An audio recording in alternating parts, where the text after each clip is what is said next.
السلام علیکم ساتھیوں، آپ سبھی کو ہمارے یوٹیوب چینل اردو زباں ہماری میں خوش آمدید۔ آج میں آپ لوگوں کے سامنے کچھ اہم نکات اور کچھ ضروری ہدایات پیش کر رہی ہوں جو کہ امتحان کے حوالے سے آپ کے لیے بہت ہی مفید اور کارآمد ثابت ہوگی۔ سب سے پہلے تو میں نیٹ کے امتحان میں شرکت کرنے والے تمام ساتھیوں کو نیک خواہشات۔ ماشاءاللہ جتنا ہو سکتا تھا آپ سبھی نے محنت و لگن سے تیاری کی۔ اب وقت ہے کہ اس محنت کو احتیاط سے برتا جائے، اور امتحان سے متعلق کچھ ضروری ہدایات ہیں جو آپ لوگوں کے لیے ہے۔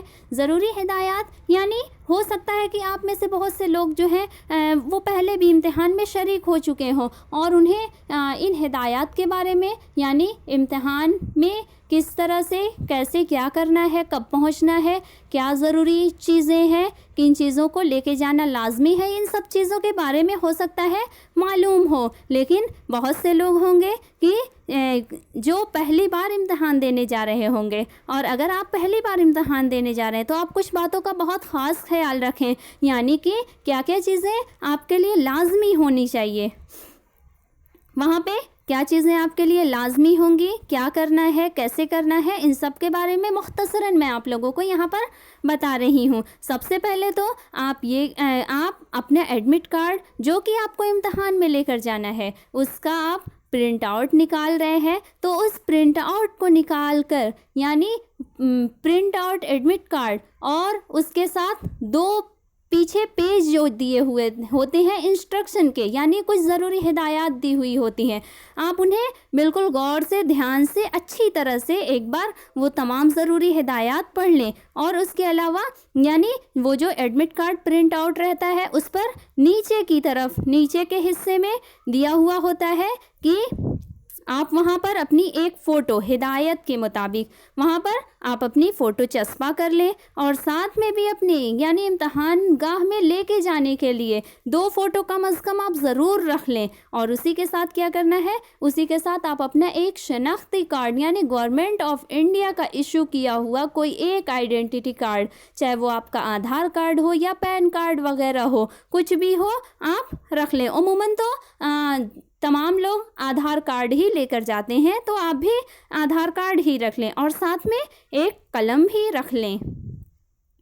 اور کیا کریں کہ امتحان سینٹر پر آپ کم از کم وقت متعینہ سے پہلے، یعنی اگر آپ کے امتحان 9 بجے سے شروع ہونے ہیں یا دوپہر 2 بجے سے شروع ہونے ہیں، جو بھی وقت آپ کے امتحان کا ہو اس متعینہ وقت سے آپ 1 گھنٹے پہلے تو کم از کم سینٹر پر پہنچ جائیں، کیونکہ وہاں بہت سارے پروسیس سے آپ کو گزرنا پڑے گا۔ اس کے علاوہ دوران امتحان، یعنی جب آپ امتحان گاہ میں داخل ہو جائیں، آپ اپنی سیٹ پر بیٹھ جائیں تو آپ کسی بھی طرح کی منفی سوچ اور خیالات اپنے ذہن میں نہ لائیں۔ بالکل آپ صرف اپنے ٹاپک، اپنے امتحان کے بارے میں غور و فکر کریں، صرف اسی کے بارے میں سوچیں، اور کسی بھی طرح کا آپ ذہنی دباؤ نہ رکھیں، یعنی یہ آپ کے لیے آپ کے امتحان کے لیے بہت نقصان دہ ہو سکتا ہے۔ اس کے علاوہ آپ کیا کریں گے کہ سوالات کو پہلے غور سے پڑھیں، اور جو صحیح آپشن ہو اس پر نشان لگاتے ہوئے دھیان سے ایک بار دیکھ لیں کہ آپ جو آپشن آپ صحیح کلک کر رہے ہیں، چونکہ امتحان آن لائن آپ کا ہونے والا ہے، تو اس لیے آپ بالکل دھیان سے اپنے آپشن کو کلک کریں، اور جب آپ آپشن کلک کر لیں تو صحیح اگلے سوال پر جانے سے پہلے اس سوال کو سیو ضرور کر لیں، پھر آپ اگلے سوال پر جائیں۔ انہی سب چند ہدایات کے ساتھ ایک بار پھر آپ سبھی لوگوں کو امتحان کے لیے نیک خواہشات۔ اللہ آپ کے امتحان کو آسان بنائے اور آپ کو کامیابی و کامرانی سے ہمکنار کرے۔ اسی کے ساتھ کچھ اہم نکات بھی میں پیش کر رہی ہوں جو کہ امتحان کے حوالے سے آپ کے لیے بہت ہی اہم ہوں گے۔ سب سے پہلے ہے سبرس جو کہ ملا وجہی کی تصنیف ہے۔ یہ اس کا سن تصنیف جو ہے وہ 1635 عیسوی ہے۔ سبرس جو ہے یہ ملا وجہی کی داستان ہے، اور اردو کی پہلی نثری تصنیف سبرس کو ہی مانا جاتا ہے۔ اگلا، اردو شاعری کا بابا آدم ولی کو کہا جاتا ہے، یعنی ولی اورنگ آبادی جنہیں اردو شاعری کا بابا آدم کہا جاتا ہے۔ اگلا، فورٹ ولیم کالج کی سب سے اہم داستان باغ و بہار ہے، یعنی باغ و بہار جو کہ میر امن کی تصنیف ہے، جو کہ 1802 میں تصنیف ہوئی تھی اور 1804 میں شائع ہوئی تھی۔ اردو کی پہلی مثنوی قدم راؤ پدم راؤ ہے۔ اردو کی پہلی مثنوی جو کہ قدم راؤ پدم راؤ ہے، اور یہ مثنوی نظامی بیدری کی ہے، جو کہ بہمنی دور میں یہ مثنوی لکھی گئی تھی۔ قلی قطب شاہ کا درباری شاعر ملا وجہی تھا۔ قلی قطب شاہ کا درباری شاعر ملا وجہی تھے، جن کی تصنیف سبرس ہے، اور قلی قطب شاہ کی فرمائش پر انہوں نے کتب مشتری نامی مثنوی لکھی تھی۔ اگلا، مکر شاعرانہ مومن کے کلام کی خوبی ہے، یعنی حکیم مومن خاں مومن جو کہ اردو کے ایک اہم شاعر ہیں، اہم اور ممتاز شاعر سمجھے جاتے ہیں، جو کہ 1800 میں پیدا ہوئے تھے اور 1852 میں ان کا انتقال ہوا تھا۔ یہ مکر شاعرانہ ان کے کلام کی خوبی ہے۔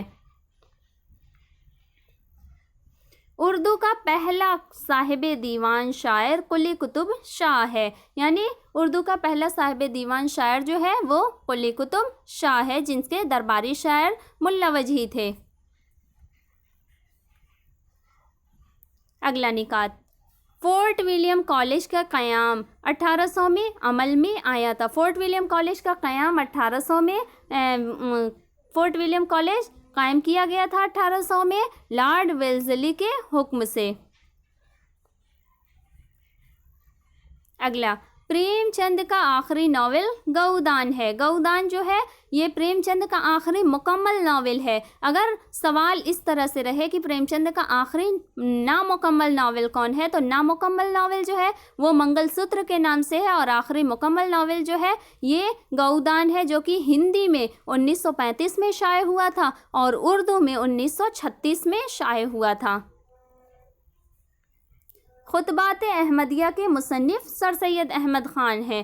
خطبات احمدیہ جو ہے یہ ان کے سر سید کے 12 خطبوں پر مشتمل ان کی تصنیف ہے، جو کہ انہوں نے ولیم میور کی کتاب جو تھی لائف آف محمد، اس کے جواب میں انہوں نے خطبات احمدیہ کے نام سے 12 خطبوں پر مشتمل ایک تصنیف سر سید خان نے لکھی تھی۔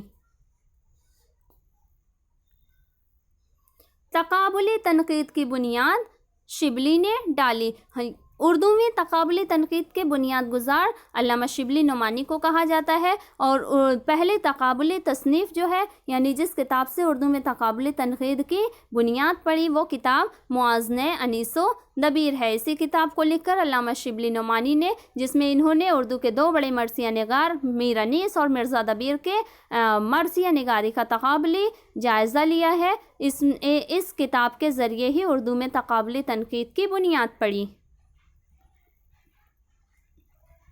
ناول آنکھ کا دریا میں شعور کی رو کی تکنیک کا استعمال ہوا ہے۔ ناول آنکھ کا دریا جو کہ اردو کا شاہکار ناول تو ہے ہی ساتھ قرۃ العین حیدر کا بھی شاہکار ناول ہے، جو کہ 1959 میں شائع ہوا تھا۔ اس میں شعور کی رو کی تکنیک کا استعمال ہوا ہے۔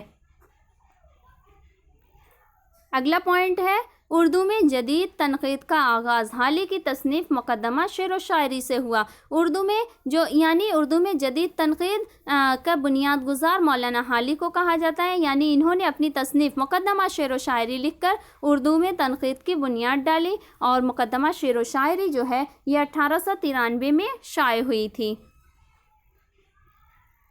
اگلا پوائنٹ ہے، سرخ سویرا کے مصنف مخدوم محی الدین ہے، یعنی سرخ سویرا جو ہے یہ مخدوم محی الدین کا مجموعہ کلام ہے، اس کے مصنف مخدوم ہے۔ اگلا پوائنٹ ہے، شوق کا پورا نام حکیم تصدق حسین ہے۔ شوق یہ دبستان لکھنؤ سے متعلق اہم شعراء مانے جاتے ہیں، اور ان کا پورا نام حکیم تصدق حسین ہے۔ اگلا پوائنٹ ہے، یادگار غالب کے مصنف مولانا الطاف حسین حالی ہیں۔ یادگار غالب جو کہ مولانا حالی نے غالب کی سوانح عمری لکھی ہے یادگار غالب کے نام سے، چونکہ مولانا حالی جو تھے یہ غالب کے شاگرد بھی تھے۔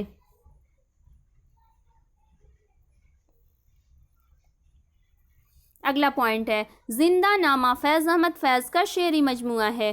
زندہ نامہ یہ فیض کے شعری مجموعوں میں ہے. نقش فریادی، دستے صبا، زندہ نامہ وغیرہ یہ تمام کے تمام جو ہیں یہ سب فیض کے شعری مجموعے ہیں.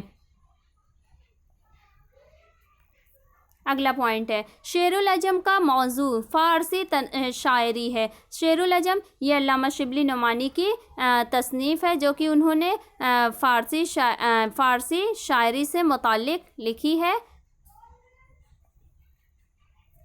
اگلا پوائنٹ ہے شبلی نے حیات جاوید کو مدلل مداحی قرار دیا. حیات جاوید جو ہے یہ مولانا الطاف حسین حالی کی تصنیف ہے اور یہ تصنیف مولانا حالی نے سر سید احمد خان کی سوانح عمری حیات جاوید کے نام سے لکھی ہے جس کو علامہ شبلی نے مدلل مداحی قرار دیا ہے. اگلا پوائنٹ ہے سیرت النبی کی تکمیل سید سلیمان ندوی نے کی. سیرت النبی یہ علامہ شبلی نعمانی کی تصنیف تھی جو علامہ شبلی دوران تصنیف ہی علامہ شبلی انتقال کر گئے تھے اور پھر اس کی تکمیل جو ہے یعنی اس کتاب کو مکمل ان کے شاگرد سید سلیمان ندوی نے کیا تھا. اگلا پوائنٹ ہے مکفہ مسجع عبارت کا نمونہ فسانہ عجائب میں ملتا ہے. فسانہ عجائب جو کہ رجب علی بیگ سرور کی تبازات داستان ہے جو کہ 1824 میں شائع ہوئی تھی اور اس کتاب میں لکھنوی تہذیب و معاشرت کا مکمل نمونہ دیکھنے کو ملتا ہے اور مکفہ مسجع عبارت کا نمونہ اس کتاب کو کہا جاتا ہے. اگلا پوائنٹ ہے مسدس حالی کا دوسرا نام مد جزر اسلام ہے. مسدس حالی جو کہ مولانا الطاف حسین حالی کی تصنیف ہے اور اس کا دوسرا نام جو ہے یہ مسدس مد جزر اسلام بھی ہے. مسدس کے متعلق ہی سر سید احمد خان نے کہا تھا کہ اگر اللہ مجھ سے یہ سوال کرے گا کہ دنیا سے کیا لائے ہو تو میں یہ کہوں گا کہ حالی سے مسدس لکھوا کر لایا ہوں. اگلا پوائنٹ ہے قدم راؤ پدم راؤ فخر الدین نظامی کی مثنوی ہے. قدم راؤ پدم راؤ جسے اردو کی پہلی مثنوی سمجھا جاتا ہے یہ فخر الدین نظامی کی تصنیف ہے. اگلا پوائنٹ ہے ہوری کا کردار پریم چند نے پیش کیا ہے. ہوری کا کردار جو ہے یہ پریم چند نے اپنے آخری مکمل شاہکار ناول جو ان کا گودان کے نام سے ہے جو کہ ہندی میں 1935 میں اور اردو میں 1936 میں شائع ہوا تھا. اس میں پریم چند نے ہوری نامی کردار پیش کیا ہے جو کہ اس ناول کا مرکزی کردار ہے. اگلا پوائنٹ ہے خدا کی بستی شوکت صدیقی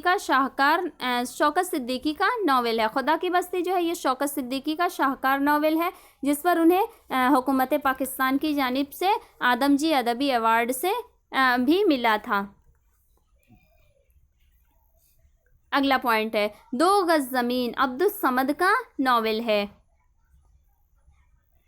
اگلا پوائنٹ ہے گوتم نیلمبر کا کردار آگ کے دریا میں پیش کیا گیا ہے. ناول آگ کا دریا جو ہے یہ قرۃ العین حیدر کا شاہکار ناول ہے جو کہ 1959 میں شائع ہوا تھا اور اس ناول میں شعور کی رو کی تکنیک کا استعمال کیا گیا اور اس ناول کا مرکزی کردار جو ہے جو کہ گوتم نیلمبر ہوتا ہے.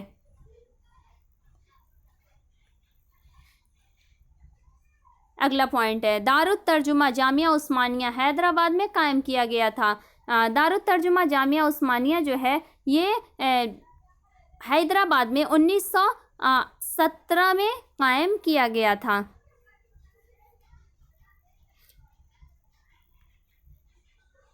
اگلا پوائنٹ ہے دستمبو روز نامچہ ہے غالب کا. دستمبو جو ہے یہ غالب کا روز نامچہ ہے جس میں انہوں نے اپنے کچھ حالات بیان کیے ہیں جو کہ ایک رسالے کی شکل میں ہے.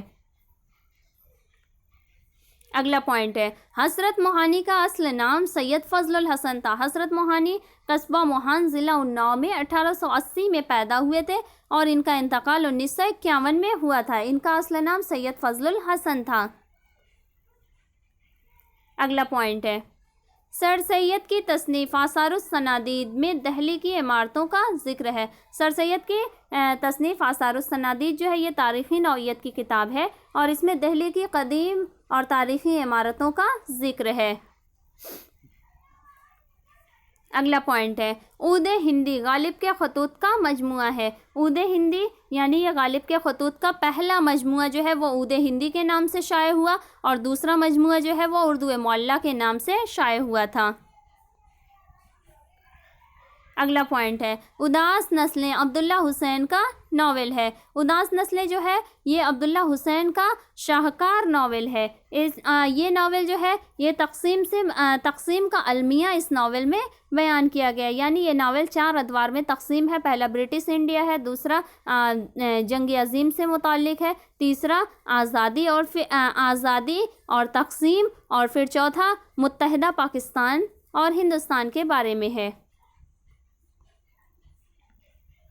اگلا پوائنٹ ہے ٹیڑھی لکیر عصمت چغتائی کا ناول ہے. ٹیڑھی لکیر جو کہ عصمت کا ناول ہے, یہ ناول ہمارے نصاب میں شامل ناول ہے. اگلا پوائنٹ گریز عزیز احمد کا ناول ہے. اگلا پوائنٹ غالب کا تخلص اسد تھا. یعنی غالب پہلے اپنا تخلص اسد رکھتے تھے, مگر جب ایک اور کسی اسد نامی شاعر کا انہوں نے یہ شعر سنا کہ اسد اس جفا پر بتوں سے وفا کی, میرے شعر شاباز رحمت خدا کی, تو غالب نے اپنا تخلص چینج کر کے کہ اپنا اسد سے غالب اپنا تخلص کر لیا, کیونکہ غالب اپنی روش خود اختیار کرتے ہیں. یعنی وہ کسی اور کی روش اور گھسی پٹی پرانی روش کو وہ اختیار کرنے کے قائل نہیں ہیں. اگلا پوائنٹ ہے انیس کا ابتدائی تخلص ہضمی تھا. انیس 1802 میں فیض آباد میں پیدا ہوئے تھے اور ان کا انتقال جو ہے یہ 1874 میں لکھنؤ میں ہوا تھا. انیس نے جب یہ شاعری انہوں نے شروع کی تھی تو انہوں نے اپنا ابتدائی تخلص ہضمی رکھا تھا, لیکن مصحفی کے کہنے پر پھر انہوں نے ہضمی کے بجائے انیس تخلص اختیار کر لیا تھا. اگلا پوائنٹ ہے شیشوں کا مسیحا فیض احمد فیض کی نظم ہے. اگلا پوائنٹ ہے قرآن پاک کا اردو ترجمہ سب سے پہلے شاہ رفیع الدین نے کیا تھا. قرآن پاک کا پہلا اردو ترجمہ یعنی شاہ رفیع الدین نے کیا تھا, اور سب سے پہلے فارسی ترجمہ جو ہے وہ شاہ ولی اللہ نے کیا تھا. اگلا پوائنٹ ہے گنج ہائے گرا مایا رشید احمد صدیقی کی تصنیف ہے. اگلا پوائنٹ ہے منٹو کی افسانہ ٹھنڈا گوشت پر مقدمہ چلا تھا. منٹو کا افسانہ جو ٹھنڈا گوشت ہے یہ 1950 میں شائع ہوا تھا اور اس پر فحاشی کے الزام لگایا گیا تھا اس افسانے پر, اور اس پر مقدمہ یعنی پاکستان کے کورٹ میں اس پر مقدمہ چلا تھا.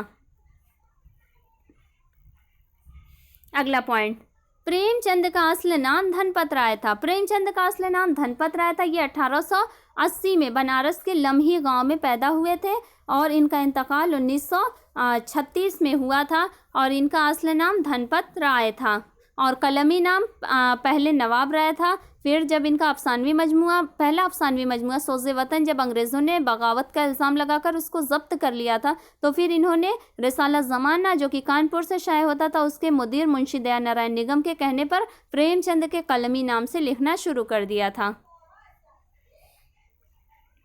اگلا پوائنٹ ہے دہلی کالج کا قیام 1925 میں عمل میں آیا تھا. دہلی کالج کا قیام 1925 میں جو عمل میں آیا تھا یہ کالج ہندوستانیوں کو جدید علوم سے آراستہ کرنے کے لیے قائم کیا گیا تھا.